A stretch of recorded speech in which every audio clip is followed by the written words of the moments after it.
At 8 a.m., the sound of children's laughter in Ouagadougou was shattered by gunfire. In less than 3 minutes, 5 young lives were stolen. It began with a black SUV pulling up outside the school, windows tinted, silent. A teacher noticed, felt uneasy but carried on with class. Then the doors swung open. Masked men jumped out, rifles raised. Chaos erupted. Screams echoed through classrooms. Bullets shattered glass. Desks overturned. Teachers shielded children with their own bodies. By the time the attackers fled, the ground was stained with blood. 5 children lay lifeless. Dozens more were wounded. The emergency call reached Captain Ibrahim Trrowé, leader of Burkina Faso. "Sir, it's the school." His chest froze. He whispered, "Which school?" The answer cut through him like a blade. "Yours." He dropped everything and rushed to his convoy. Sirens wailed, but every second felt endless. When he arrived, the sight broke him. Parents screaming, teachers trembling, children clinging to each other, and in the dirt, a child's shoe. Inside, classrooms lay destroyed, desks overturned, notebooks scattered, chalk frozen mid-lesson.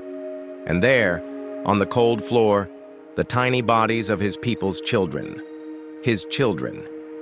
He fell to his knees, whispered, "I'm sorry." But this wasn't about politics anymore. This was personal. He ordered, "Seal the city.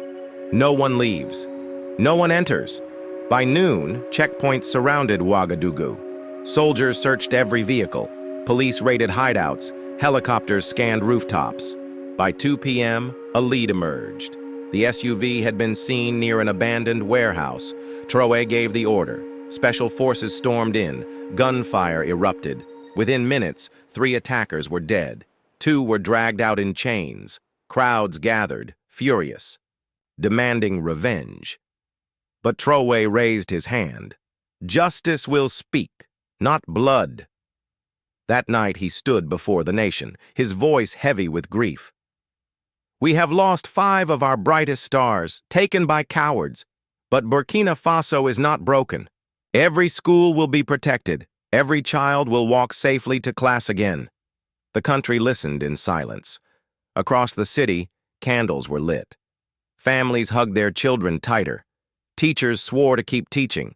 Soldiers swore to keep fighting. Trrowé visited the victims' homes, sat with grieving parents, listened to their stories. He promised, "Your child's name will live forever." A memorial was planned at the schoolyard, a place of flowers, of prayer, of remembrance. The grief was heavy, but the nation rose stronger. Security doubled at every school. Volunteers patrolled streets. Communities stood guard. The message was clear: never again. Days later, Trrowé addressed the African Union. "An attack on one child is an attack on all of Africa." His words echoed across the continent. Support poured in, but he knew the strongest shield was the unity of his people. At the memorial's opening, the 5 families lit candles.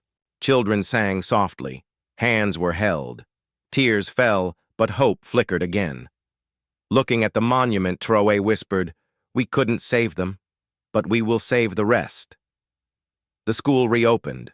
Laughter returned, though quieter, more determined. Out of tragedy, resilience was born. Months later, the trial of the attackers began. Broadcast live, the nation watched the verdict. Guilty. Life imprisonment. Justice had spoken, but Captain Ibrahim Trrowé made one last vow, that no child in Burkina Faso would ever again face gunfire in their schoolyard.